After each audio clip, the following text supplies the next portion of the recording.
13 WMAZ News at 6 starts now. Good evening and thanks for joining us here on 13 WMAZ. I'm Maggie Fitzgerald.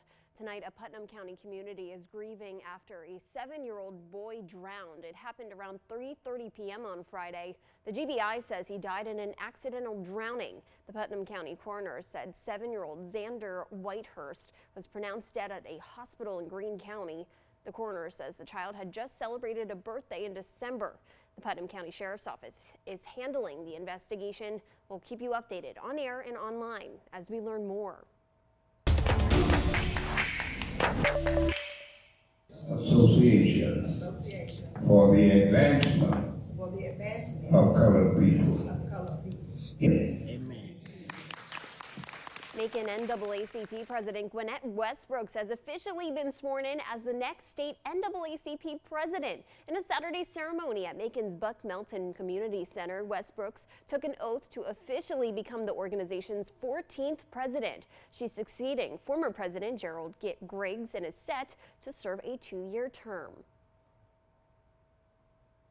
Inmates are saying that no one is doing like a walk-through to check to see whether or not. Well, it's been a beautiful day so far, Central Georgia, and we're going to expect a major warm-up ahead, especially tomorrow afternoon. We'll have afternoon highs return to the upper 60s, eventually getting into the lower 70s on Tuesday. Looking at all the 4 sky cameras across Central Georgia, we're having a great sunset at the current moment. And the current number in Warner Robins, 59 degrees. The headlines show that we'll have warming temperatures throughout this week, and then a few light rain showers are possible. Once again, it's going to be very light in nature, but we'll have heavier and higher rain chances for next weekend. It's looking more likely that the Valentine's Day evening is going to get rained out.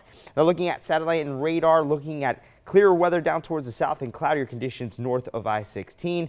Temperatures show upper 50s all across the board, and even some upper 40s in Dublin and in Wrightsville as well. Tonight we'll have clouds move on in. We're going to get warmer. Overnight lows will be around average into the upper 30s. Thankfully, the winds are going to be calm, and I'll talk more about the warm-up that we're going to have coming up in the full forecast.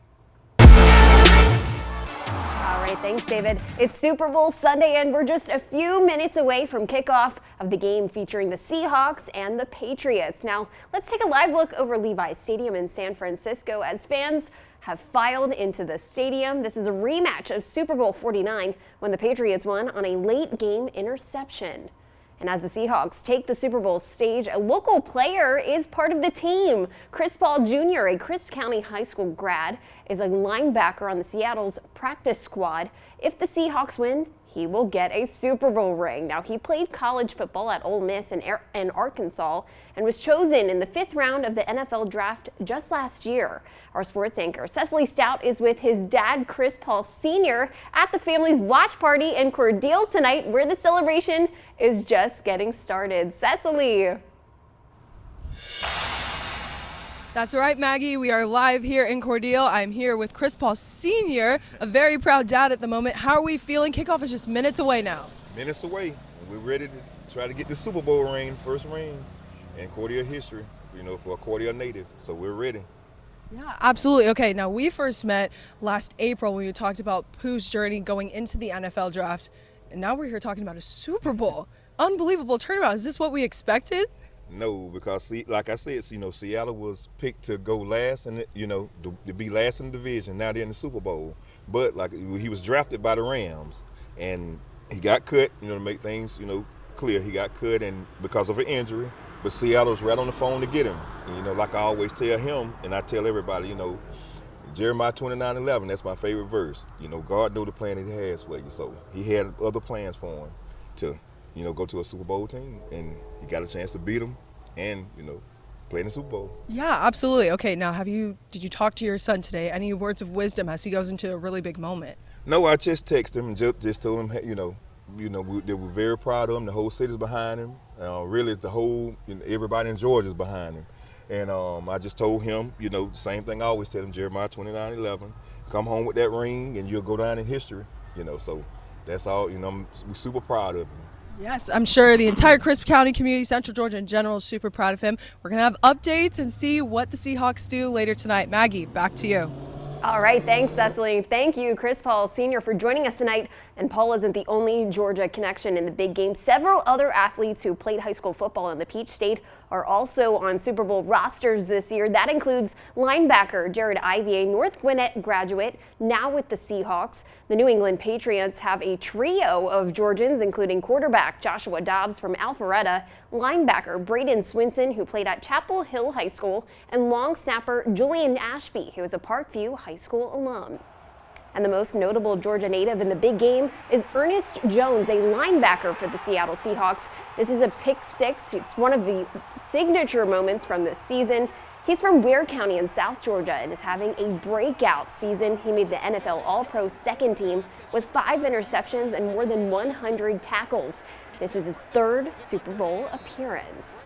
And Jones is coached by Mike Macdonald, now in his 2nd season leading the Seattle Seahawks. Macdonald graduated from Centennial High School in Roswell and the University of Georgia. At Centennial, former coaches remember him as a varsity captain and a member of the National Honor Society. One coach even commented that he was the best student athlete he had coached in 14 years. I am super protective over my own daughter, but Mike is the kind of kid that if your daughter brought him home, you'd be okay with it. A knee injury ended McDonald's playing career, but his path still led him to the pinnacle of the NFL. Coaches at Centennial say his story is inspiring students to pursue their own dreams. And back here in Central Georgia, folks are already ordering food. The food is probably at the parties as the fun gets going. The American Pizza community reports over 12 million pizzas will be ordered on Super Bowl Sunday. The Brick in Macon alone expects to sell over 400 pizzas today, plus thousands of wings. Workers at the Brick say Super Bowl Sunday feels like a game day in the kitchen, but it's worth it. Then I can be a part of the reason why people are enjoying their afternoon. And the Brick manager, Mr. Calhoun, says last year they ran out of food and he expects it to happen again. And Super Bowl Sunday doesn't just bring big food sales. Alcohol sales, of course, spike too. Today, the National Retail Federation estimates over 300 million gallons of beer will be consumed. Their survey found over 18 million people plan to watch the game at a bar or restaurant. Now, if that's you, make sure you have a safe plan to get home tonight. Macon-Bibb County Coroner Leon Jones is giving free rides to keep you safe and cut down on DUIs. One of the worst wrecks I've seen in my career was involving a DUI driver right over there, where she killed an entire family. So I want to try to keep the DUI down in Macon-Bibb. It's a free service. All you got to do is call me. I will pick you up, carry you anywhere you want to go. And if you're one of those people, if you need a ride tonight, Jones' number is 478-256-6716.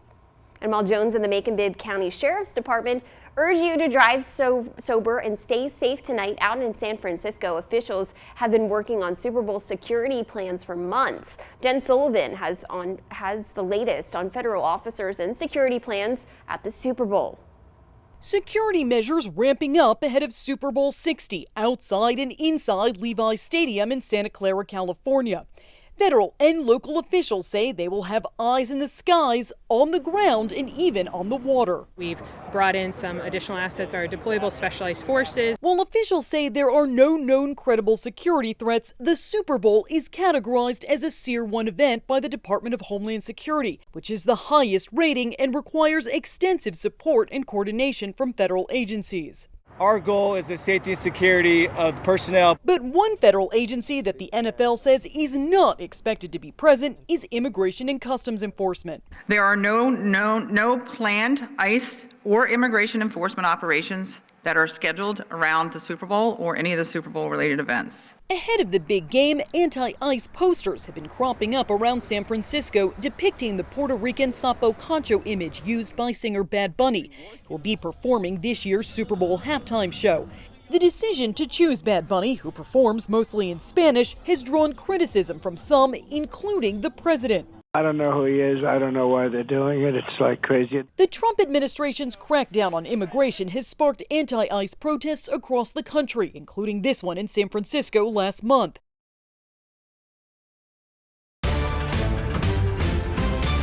And a little closer to home tonight, tomorrow, hundreds of voters will be heading back to the polls for the State Senate District 18 runoff.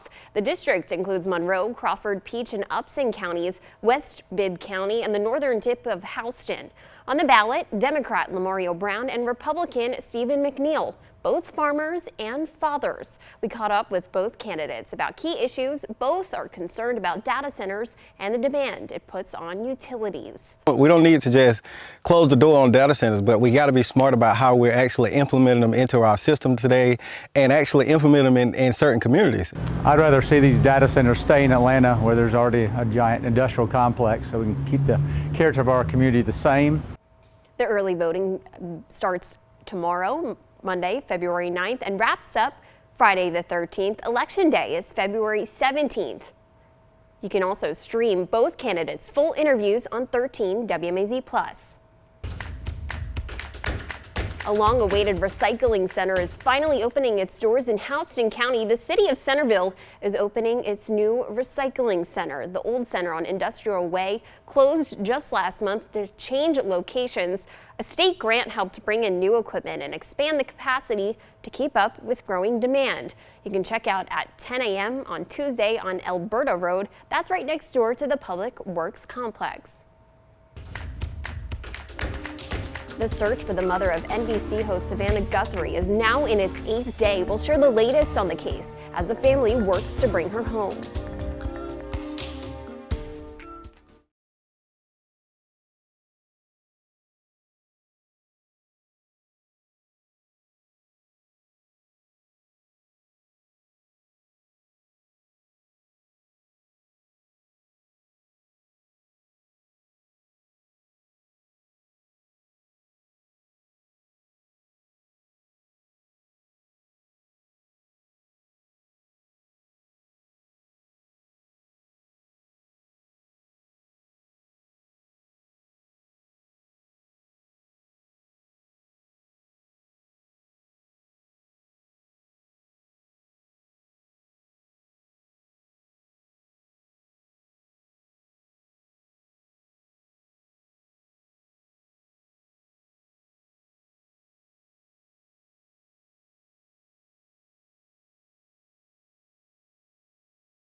Thanks for staying with us. The search for Nancy Guthrie is now in day 8, and still officials have not named a suspect or person of interest in the case. NBC Today host Savannah Guthrie and her siblings released another video Saturday, this time pleading directly with a possible kidnapper or kidnappers. Jen Sullivan is following the case and has the latest details tonight.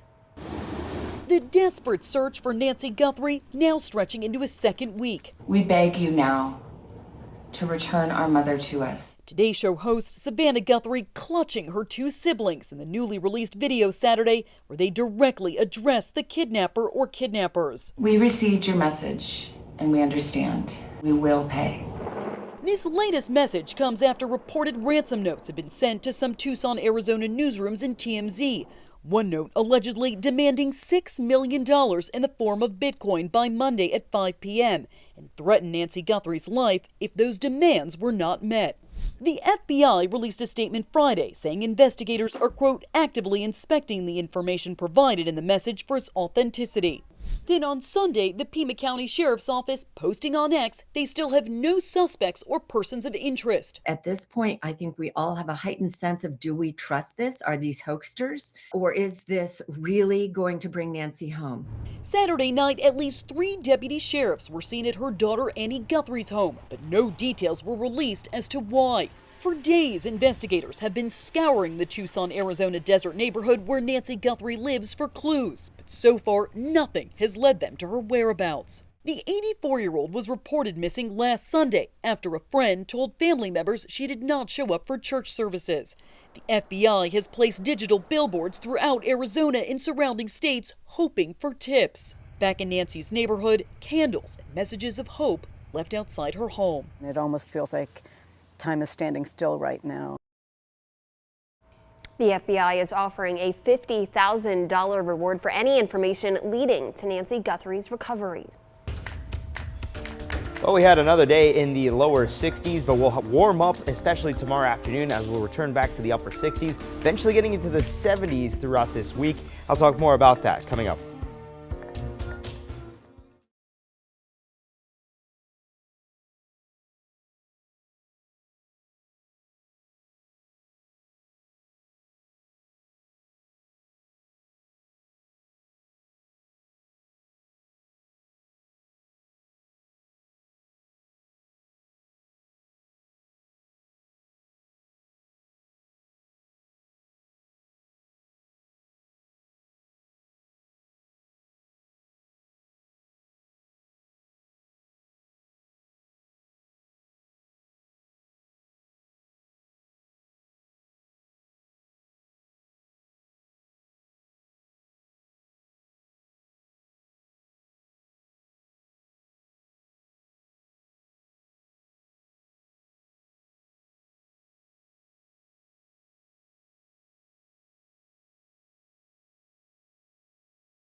WMAZ weather, sponsored by Bucky Holland Heating, Cooling, Plumbing. A nice sunny day for folks to, head out to Super Bowl parties, bars, restaurants, all that fun stuff. Yeah, and overall it was a beautiful weekend. And I'd say tomorrow, if you're a fan of the warm weather, you're going to love this work week ahead because we're going to experience warmer temperatures. Warm temperatures in the afternoon tomorrow. Afternoon highs will be into the upper 60s and then eventually getting into the 70s on Tuesday. This work week should be mainly dry. We'll have some small rain chances throughout the work week, but then a bigger rain chance will be ahead of us, especially for Valentine's Day itself. Now looking at all the 4 sky cameras across central Georgia, a beautiful sunset at this current time, and the current number in Macon, 58 degrees. Winds are calm. The temperatures show 50s all across our area and even some mid 40s down towards the east, and the satellite and radar shows still mostly clear skies, but we'll expect cloud cover to increase throughout this evening. Eventually, once we get into the early morning, we're expecting mostly cloudy weather, but we will be warmer, especially if we compare it to the past couple of nights. Morning lows will be into the upper 30s, which is around average for this time of year. Now, the satellite radar shows that cloud cover moving on in throughout the rest of the night. So tomorrow morning should be a cloudy morning. Once we get into the afternoons, the clouds will begin to clear up, so we'll have a mostly clear day tomorrow. Tuesday, it's going to be a mostly clear to partly cloudy day. And then we get into Wednesday. That's when we'll start to see some small rain chances, especially throughout the mid-morning Wednesday. It will linger throughout the rest of the morning and also could linger into the early afternoon. By Thursday, we'll see clouds begin to clear up. It's going to be a dry day. Friday, rain chances return, and then the big rain chance moves on in Valentine's Day, looking like the evening due to a classic frontal boundary moving on in that will provide us even more rainfall throughout Sunday morning. But of course, the temperatures are going to be nice and warm throughout this upcoming work week. Upper to mid 60s are possible tomorrow. Then we get into the lower 70s on Tuesday. So generally the afternoon highs throughout the rest of the week will range from the upper 60s and the lower 70s. Morning lows are also going to get into a warming trend. Tuesday morning, seeing morning lows into the mid 40s, eventually getting into the mid 50s by this Wednesday. So here's a look at the 7-day forecast. Tomorrow is going to be a mostly clear, a pleasant day overall. We get into Tuesday, getting into the lower 70s. Finally, looking at lower 70s and upper 60s throughout the rest of this week. Also having some small rain chances. Wednesday looking like we'll have some scattered rain chances. Same thing on Friday. And then an even bigger rain chance will move on in a Valentine's Day evening, and it could linger until Sunday morning.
Welcome back. The NFL's Pro Bowl is now a flag football contest, and while that may disappoint some, it's part of the league's efforts to reach new audiences and usher in a new style of the game that's growing worldwide.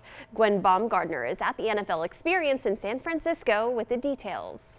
It's a sport where for decades women were sidelined.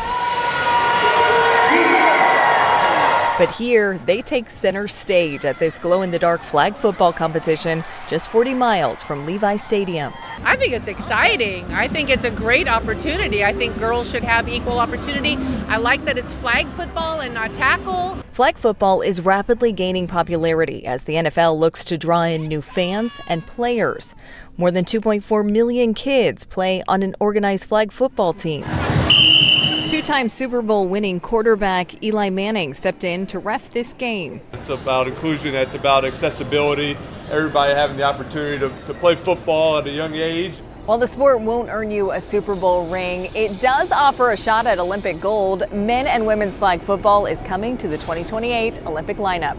A quick little toss to Tyler Davis. Bay Area native Tyler Davis is a wide receiver for Team USA. They beat Mexico 35-34 in a showcase of what's to come. Who doesn't want to represent their country? This is it. This is the pinnacle. In a sport prone to injuries, flag football offers parents another option. But Manning, a dad to an 8-year-old boy who plays flag football, doesn't expect his version to disappear. They can both live together. You can have the tackle football, you can have flag football, and both are appealing and different. We watch football, Monday, Thursday, Saturday, Sunday, all day, every day. Whether it's flag or tackle, fans can't get enough. According to the NFL, flag football is offered for girls at the high school level in 38 states, including some right here in Central Georgia, and over 100 colleges also have women's flag football programs. We'll be right back.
Here's a final check at the 7-day forecast. We'll have a warm-up tomorrow afternoon with afternoon highs into the mid-60s, eventually getting back into the lower 70s on Tuesday. So t-shirt and shorts weather throughout the rest of this week. We'll have afternoon highs range from the lower 70s and upper 60s. We'll also have some small rain chances until Valentine's Day. All right, thanks for joining us. Continue streaming right now on 13 WMEZ Plus for more news and weather. We'll see you back here for 13 WMEZ News at 11. Have a beautiful night, Central Georgia.